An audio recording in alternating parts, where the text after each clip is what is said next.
Let's get ourselves connected. Gotta get yourself connected. Gotta get connected.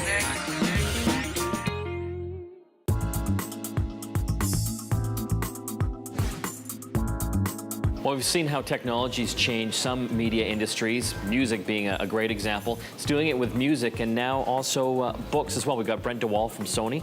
We're having a look at some Sony ebook readers, and I got to tell you, we've had a look at these before, but I'm really loving the new form factor here. This is nice and small. I can actually see myself taking this particular size with me. Absolutely, and that's what's great. We call that one the Pocket, and it is great for taking your books with you. In terms of features, it just reads books, and that's great. There's no MP3 playback or taking notes like on our higher end version, but it's perfect for somebody who just loves to read and loves that portability.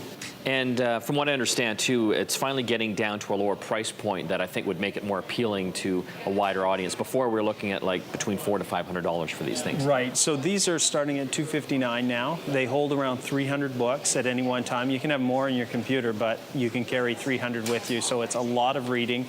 And the books are less expensive as well. On the ebook store, your bestsellers are going to go from $9 to $15.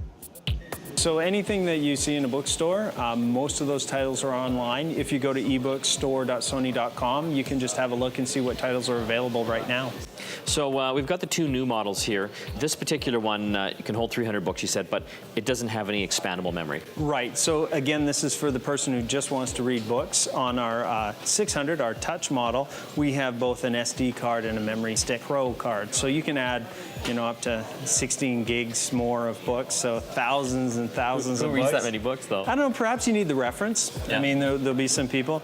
This kind of model is ideal for students or people who are in a book club, because while you're reading, you can actually, with the stylus, there's a little integrated stylus here, you can make notes and highlight things, and then that becomes available to you on your computer. So if you're studying Shakespeare, you can highlight all the passages you want to write about in your paper, and then when you're writing on your computer, you can copy and paste from the ebook reader over there. And things like Shakespeare and all the public domain stuff are available through Google. It's integrated into the store. So all the Google books you find on that search, they're licensed in Canada, and you can download them ready to go right on the reader. Well, let's just kind of look at the interface. So that one, there's touch. Yeah, you swipe the page and it will change. And so on this particular one, basically I have to use the cursor pad.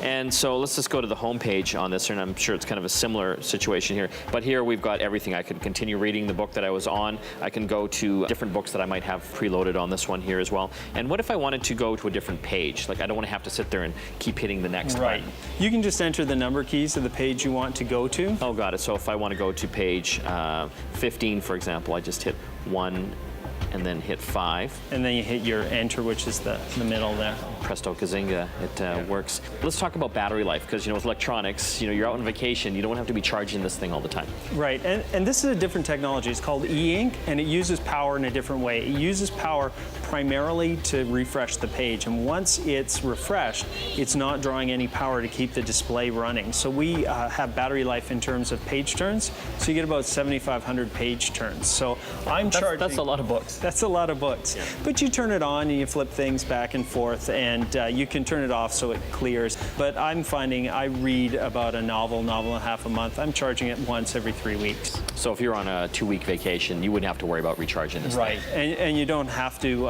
bring a charger. There's a USB. So if you have other electronics that you're bringing along, you can just have that and throw that in.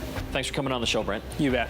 Brent de Waal from Sony, talking about the latest Sony ebook readers. If you're an avid reader, you'll want to check out the future of electronic books.